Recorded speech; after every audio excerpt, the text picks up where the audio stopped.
السلام علیکم ویورز۔ 40ویں قسط کے آغاز میں ارطغرل ہانلی بازار میں آرتک صاحب سے کہتا ہے کہ آج کی عدالت بہت اہم ہے، وہ ہم پر دوبارہ بھی حملہ کر سکتے ہیں، لیکن ہمیں ہانلی بازار کی ساکھ کو بحال رکھنے کے لیے ہر ایک پر نظر رکھنی ہے، حتیٰ کہ ایک پرندہ بھی پر نہ مار سکے۔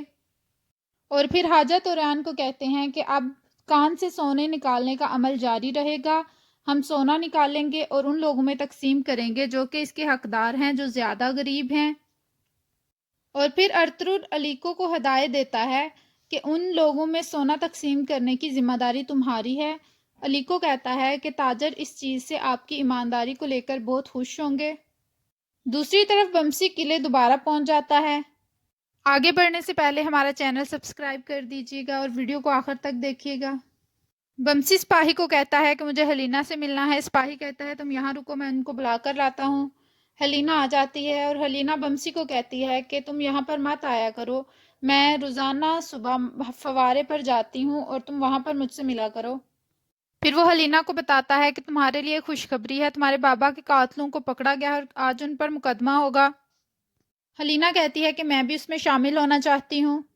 ترگت دوہان کو کہتا ہے کہ اس بدتمیز کی وجہ سے ہمارے بھائی اتنی پریشانیوں میں مبتلا ہیں، حالانکہ پریشانیاں اس کے اوپر آنی چاہیے، جہنم ہی اس کا مقدر ہوگی۔ میرا دل کرتا ہے کہ میں اس کو قتل کر دوں۔ سعادتین کو پیک آ جاتا ہے اور وہ کہتا ہے کہ تم اپنی زبان بند رکھو اور یہاں سے جاؤ، مجھے اس سے کچھ بات کرنی ہے۔ وہ باہر چلے جاتے ہیں۔ سعادتین کو پیک اورال کو کہتا ہے کہ میں نے تمہیں پہلے ہی منع کیا تھا کہ اپنے لالچ کو اتنی ہوا مت دو، مصیبت میں آ سکتے ہو، لیکن تم نے ویسا ہی کیا، تمہارا احمق ختم ہی نہیں ہو رہا۔ اورال کہتا ہے کہ میں نے گورنر کا قتل نہیں کیا۔ سعادتین کو پیک کہتا ہے میں یہ جانتا ہوں، لیکن تم نے ماضی میں کچھ ایسی غلطیاں کی ہیں جس کی وجہ سے اب قاتل تم ہی سمجھے جاؤ گے۔ دوسری طرف اسلحان چولپان کے لیے کھانا لے کر آتی ہے۔ چولپان کہتی ہے کہ مجھے یہاں پر نظر بند کر دیا گیا ہے، میرا شوہر وہاں قید ہے، اسے سزائے موت سنائی جانی ہے، تو میں کس طرح سے کھانا کھا سکتی ہوں؟ اسلحان کہتی ہے کہ مجھے اپنے بھتیجے کی فکر ہے اور ان کے مطابق میرے ہی بھائی نے اگر میرا سودا کیا ہے، حالانکہ میں نے اپنے بابا اور بھائی کی عزت کی خاطر وہ شادی بھی منظور کی جس کی میں حق میں نہیں تھی۔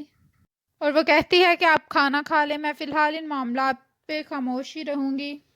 اس کے بعد جاندار اورال کے قیدی والے خیمے میں آتے ہیں اور وہ اورال کو کہتے ہیں کہ یہ تم نے کیا کر دیا، میں تم کو منع کرتا تھا لیکن تم میری باتیں نہیں سنتے تھے۔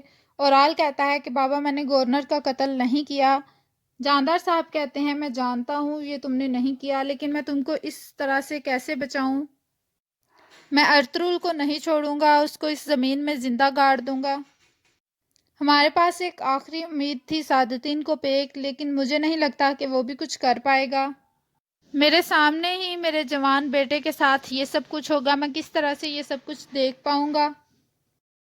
میرے قبیلے میں ہی تمہیں قید کر دیا گیا ہے اور میں کچھ نہیں کر سکتا۔ اس کے بعد ارطغرل کے سپاہی جاندار کو پکڑ کر باہر لے جاتے ہیں اور اورال وہاں پر چیخنے چلانے لگ جاتا ہے۔ دوسری طرف قلعے کا منظر شروع ہوتا ہے۔ سعادتین کو پیک ویسلس سے ملنے جاتا ہے اور ایک سپاہی ویسلس کو آ کر بتاتا ہے کہ سعادتین کو پیک آپ سے ملنا چاہتا ہے۔ ویسلس کہتا ہے انہیں اندر بھیجو۔ سعادتین کو پیک اندر آتا ہے اور اسے کہتا ہے کہ گورنر کے قتل کا بس فائدہ صرف تمہیں ہو سکتا تھا، میں تمہیں گورنر بنانے کے لیے فائدہ مند ہو سکتا ہوں، لیکن تمہیں اس کے لیے اورال کو بچانا ہوگا۔ لاسکیرس ہی گورنر کا قاتل ہے، لیکن اس نے اورال کے کہنے پر نہیں بلکہ تمہارے کہنے پر یہ قتل کیا ہے۔ ویسلس کہتا ہے کہ میں یہ بات نہیں مانتا۔ سعادتین کو پیک کہتا ہے کہ ہم ایک ڈیل کرتے ہیں، تمہیں گورنر بنایا جائے گا اور ہانلی بازار بھی تمہیں دیا جائے گا، لیکن تمہیں اورال کو بچانا ہے۔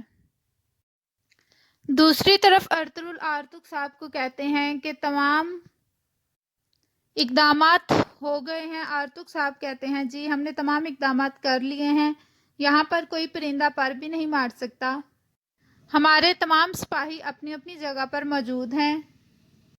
اتنے میں بمسی وہاں پر آ جاتا ہے۔ ارطغرل اسے پوچھتا ہے کہ تم نے ہلینا تک خبر پہنچا دی؟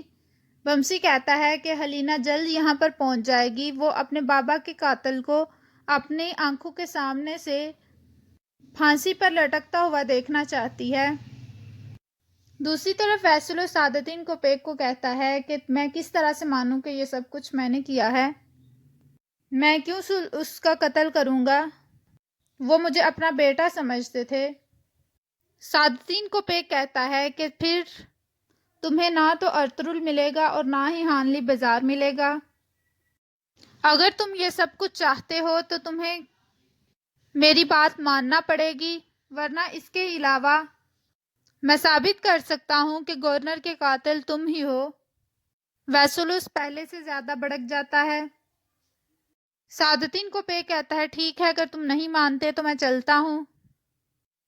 ویسلوس اسے کہتا ہے رک جاؤ، اور پھر وہ کہتا ہے کہ ٹھیک ہے، میں اورال کو بچا لوں گا، لیکن میری کچھ شرائط ہوں گی، اور ان شرائط کو اگر تم نے پورا نہ کیا تو پھر بہت برا ہوگا۔ سعادتین کوپیک کہتا ہے جیسا تم چاہو گے ویسا ہی ہوگا، اور پھر وہ ہاتھ ملاتے ہیں اور ڈیل ڈن کر لیتے ہیں۔ اس کے بعد سعادتین کوپیک وہاں سے واپس آ جاتا ہے۔ اس کے بعد جاودار قبیلے کا منظر شروع ہوتا ہے۔ اسلحان آلیار کو کہتی ہے کہ تم ایک بائی نہیں ہو، تم نے بجائے اپنے بابا اور اپنے بھائی کا ساتھ دینے کے تم نے دشمنوں کے ساتھ ہاتھ ملا لیا۔ میں تمہیں کبھی بھی اپنا بھائی نہیں مانوں گی۔ اس کے بعد جاندار صاحب آ جاتے ہیں اور وہ بھی کہتے ہیں کہ میں تمہاری پرورش اچھی طرح سے شاید نہیں کر سکا، جس کی وجہ سے تم نے مجھے اور میرے ہی قبیلے کو دھوکہ دیا۔ میری نظروں کے سامنے سے چلے جاؤ۔ آلیار کہتا ہے کہ بابا آپ کو بھی حق کا ساتھ دینا چاہیے۔ آپ جانتے ہیں کہ اورال کے لالچ کس طرح سے بڑھ رہے تھے۔ جاندار صاحب کہتے ہیں کہ اس نے پہلے جو بھی کیا لیکن اس نے گورنر کا قتل نہیں کیا، لیکن تم نے جو کیا اس کے لیے میں تمہیں نہ ہی اس دنیا میں معاف کروں گا اور نہ ہی آخرت میں معاف کروں گا۔ اس دن پر میں لعنت بھیجتا ہوں جس دن میں نے تمہیں پیدا کیا۔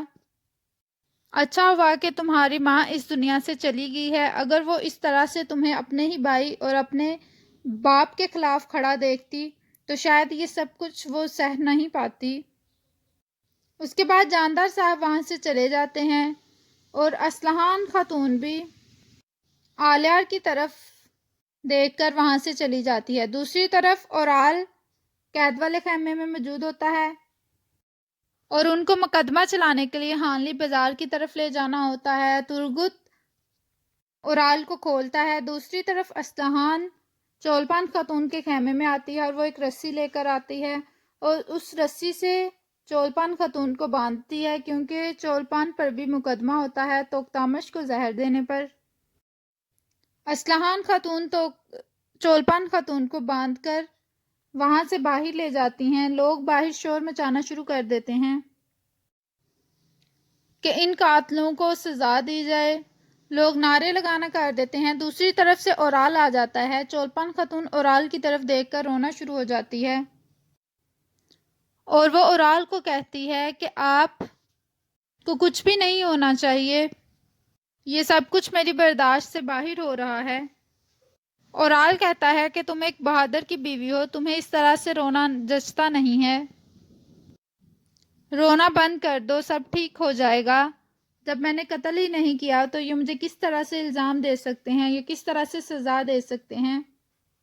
اس کے بعد ہانلی بازار کا منظر شروع ہو جاتا ہے۔ حلیمہ خاتون ارطغرل کے پاس آتی ہیں اور وہ کہتی ہیں کہ اللہ کا بہت شکر ہے کہ اب ہمارے بہت سے مسائل حل ہو جائیں گے، جو سب ان جرائم کی وجہ ہے اس کو سزا مل جائے گی۔